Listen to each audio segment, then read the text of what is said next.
first months of my administration to pull our economy. Oh, goodness. Sorry about that, guys.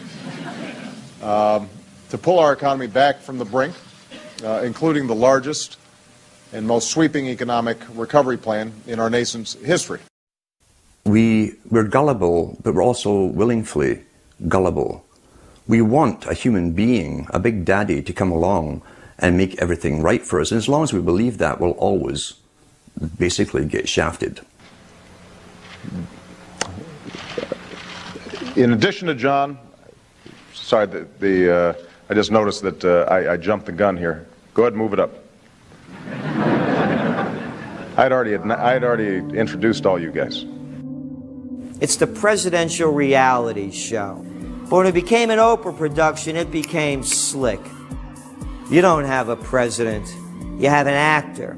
They say that politics is show business for ugly people. You got it. What am I going to tell the president when I tell him his teleprompter is broken? What will he do then?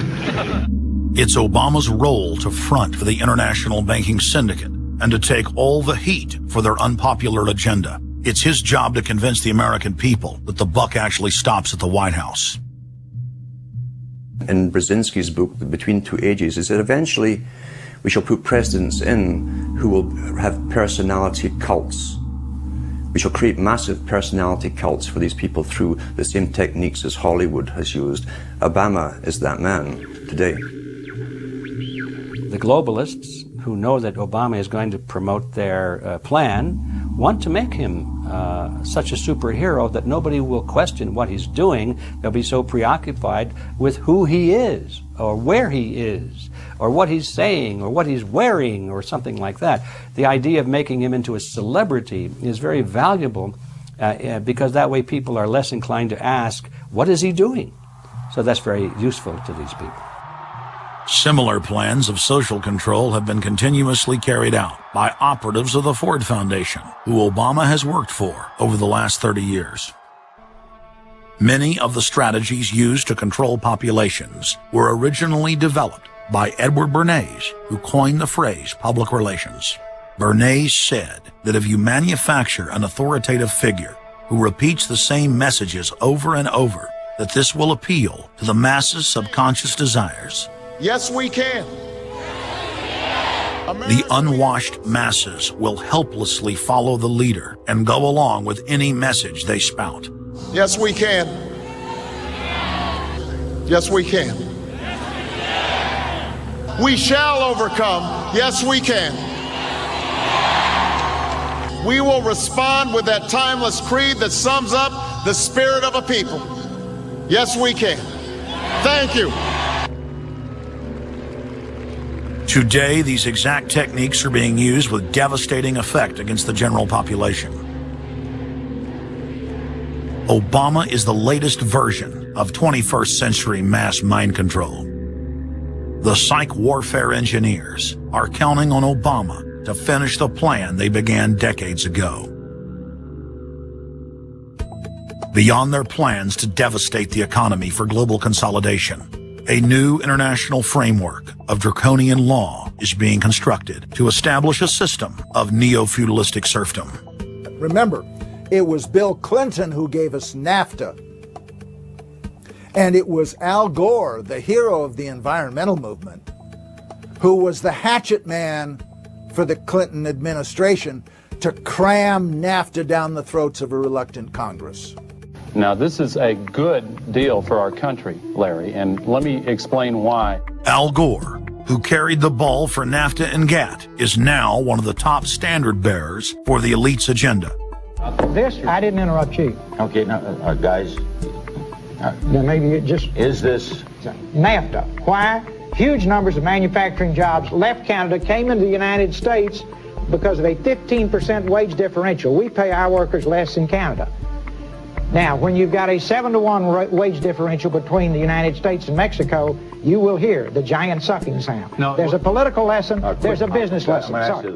He serves as the front man for the carbon tax cap and trade scheme, which will not only increase taxes on every American, but will also transfer our national sovereignty and rights to a tyrannical world government all in the name of saving the earth. Is the legislation that we are discussing here today, is that something that you are going to personally benefit from? If you believe that the reason I have been working on this issue for 30 years is because of greed, you don't know me. I've been willing to put my money where my mouth is. Do you think there's something wrong with being active in business in this country? I am simply asking for clarification. I'm proud of it. The relationship. I'm proud of it. My name's Dr. Tim Ball. I'm a climatologist. I have a PhD in climatology from the Queen Mary College, the University of London, England. And I've been studying climate both with my 9 years in the Canadian Air Force, where it was essential to flying, and then after that at the university. So it's essentially been the whole theme of my career. Initially we're called climate skeptics. I said, but all scientists are skeptics. If you're not a skeptic, you're not a scientist. And then when that didn't work, then they came out with the charge that we were climate change deniers. And I remember when I was first called a denier, and it was in the Times of London and England. And of course the word denier was clearly deliberately chosen because of the Holocaust connotations of that term. So it was not only a charge that you were ignoring the truth, but you were doing it in a very evil way. And of course, I laugh about that now because my whole career has been anything but a climate change denier. I've spent my career trying to educate people to how much climate changes naturally. So I'm anything but a denier, but of course that is part of the politics. Under the Nazis, there was something called race science. They had a lunatic theory of eugenics, the Aryan heritage, and all the rest of this. Absolute crackpot pseudoscience. There was no empirical measure or empirical test for the validity of those theories. They simply asserted them, and if you were a professor who stood up to them, then the Gestapo would come and take you away.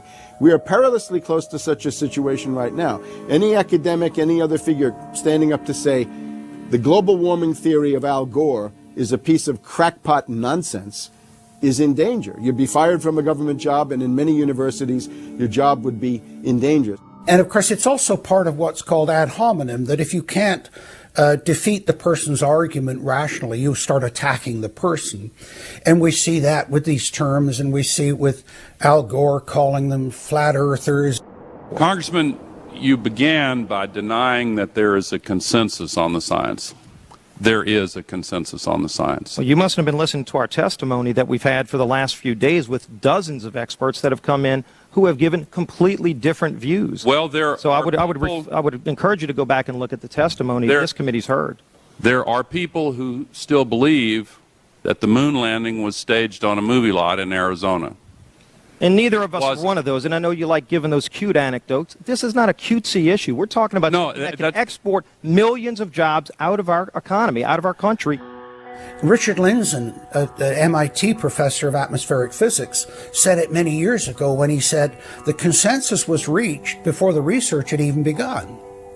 And then scientists like myself that stood up and said, hold on a minute, I got problems with it. Oh, paid by the oil companies, don't trust that guy. What the international scientific community is saying is correct. There is no legitimate basis for denying it. Now, you hear the consensus argument. Well, the majority of scientists. What they're always talking about is, and originally the IPCC was about 3,600 scientists, it's now down to 2,500. That's the people they're talking about. But when you look at it, most of them are bureaucrats. They're not scientists at all. And very, very few of them are actual climate experts. Now, the consequences of that, and whether that's because of man-made CO2, I think are debatable. If CO2 is not causing the climate change, what is?